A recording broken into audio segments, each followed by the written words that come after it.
আসসালামু আলাইকুম প্রিয় স্টুডেন্টস। আজকে আমরা রৈখিক দ্রুতি ও কৌণিক দ্রুতির মধ্যে সম্পর্ক স্থাপন করব। সেটা হচ্ছে ভি ইকুয়াল টু ওমেগা আর। এটা প্রমাণ করব বা এটা দেখাবো, ঠিক আছে? সো আজকে ভিডিওর উদ্দেশ্য আশা করি তোমার কাছে ক্লিয়ার।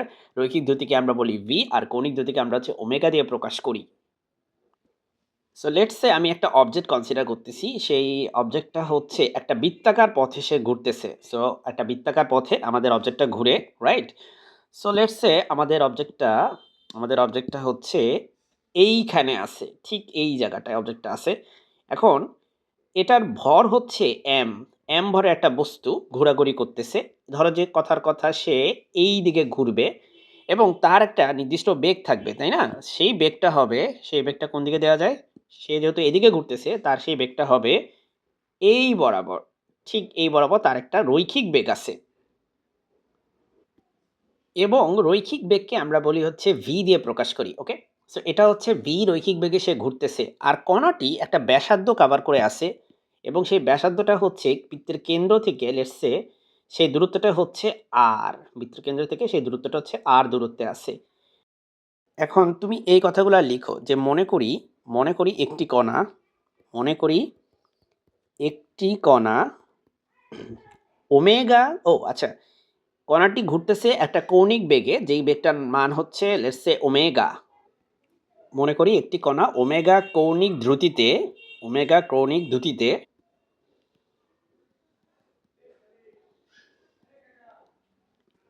একটি বৃত্তাকার পথে ঘুরছে। একটি বৃত্তাকার পথে ঘুরছে বৃত্তাকার পথে ঘুরছে বৃত্তটির ব্যাসার্ধ আমরা দেখতে পাচ্ছি আর। বৃত্তটির ব্যাসার্ধ ইকুয়াল টু হচ্ছে আর। কণাটির রৈখিক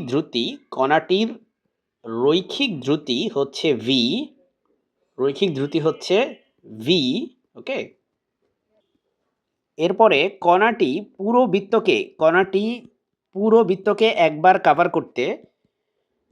বৃত্তকে একবার অতিক্রম করতে যে সময় লাগে সেটা হচ্ছে পর্যায়কাল।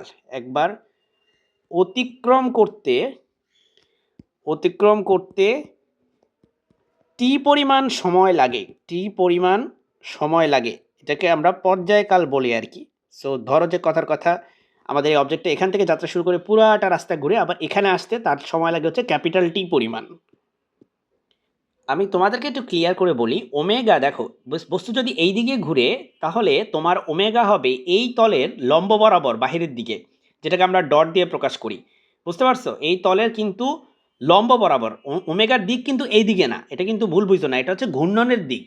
ঠিক আছে, ওমেগা কিন্তু তোমার পারপেন্ডিকুলারলি একদম এই তলটা আছে না, এই তলের লম্ব বরাবর একদম উপরের দিকে। ঠিক আছে, ভিতরের দিকে না, উপরের দিকে। তাহলে এই তলের থেকে ঠিক বের হয়ে আসে একটা ভেক্টর। এই তল থেকে ধরো একটা ভেক্টর বাইরের দিকে বের হয়ে আসে, এই জন্য আমি ডট দিয়ে প্রকাশ করছি। তোমরা জানো ক্রস দিয়ে প্রকাশ করা মানেই তলের ভিতরে ঢুকতেছে, আর ডট দিয়ে প্রকাশ করা মানেই তলের থেকে বাইরে হয়ে আসতেছে। এখন আমরা জানি যে কৌণিক দ্রুতির যেই সূত্র বা সংজ্ঞা আমরা শিখছিলাম, সেখানে আমরা পড়ছি যে কৌণিক দ্রুতি ওমেগা ইকুয়াল টু হচ্ছে তোমার ডি থিটা বাই ডিটি। ঠিক আছে, এটা তোমরা পড়ছো। এখন দেখো, যদি আমাদের যে কৌণিক সরণ এই ডি থিটা, এটা যদি তোমার সামহাউ 2 পাই হয়, তাহলে আমাদের যে সময় লাগে সেটা কিন্তু হয়ে যাবে তোমার ক্যাপিটাল টি পরিমাণ। অর্থাৎ বৃত্তটা যদি পুরো 2 পাই ঘুরে মানে একবার ঘোরা মানে কিন্তু 2 পাই ঘোরা, তাহলে যে সময় লাগে সেটা হচ্ছে টি। তার মানে ডি থিটা যদি হয় 2 পাই, তাহলে আমার ডিটি হবে হচ্ছে টি। ঠিক আছে, এবার আমরা রৈখিক দ্রুতি চিন্তা করি। তোমরা জানো রৈখিক দ্রুতির সংজ্ঞা অনুযায়ী আমরা লিখতে পারি V equal to ds by dt. ঠিক আছে, এই ডিএস কি জিনিস? ধরো তোমার বস্তুটা ঠিক এখান থেকে যাত্রা শুরু করে পুরাটা রাস্তা ঘুরে আবার এখানে আসতেছে, তাহলে তার রৈখিক সরণ কত? চিন্তা করো, পুরা বৃত্ত যদি সে কভার করে, তার মানে সে পরিধির সমান দূরত্ব সে পার করলো। ঠিক আছে, এখানে পরিধির সমান সে দূরত্ব পার করলো, আর একটা বৃত্তের পরিধি হচ্ছে 2 পাই আর, যেহেতু তার ব্যাসার্ধ আর। সুতরাং আমরা যদি দেখি যে ডিএস এর মান হয় 2 পাই আর, তাহলে এই ডিটির মান কত হবে? আমরা জানি যে এখান থেকে ঠিক পুরোটা কভার করে এখানে আসতে যে সময় লাগে সেটাকে আমরা ক্যাপিটাল টি ধরে নিছি, তাই না? সো এটা হচ্ছে আমাদের রৈখিক সরণ, তাহলে আমরা দুইটা ইকুয়েশন পাইলাম, একটা হচ্ছে কৌণিক সরণের, একটা হচ্ছে রৈখিক সরণের। এখন আমরা এই দুইটাকে রিলেটেড করব, তাহলেই আমাদের প্রমাণ শেষ।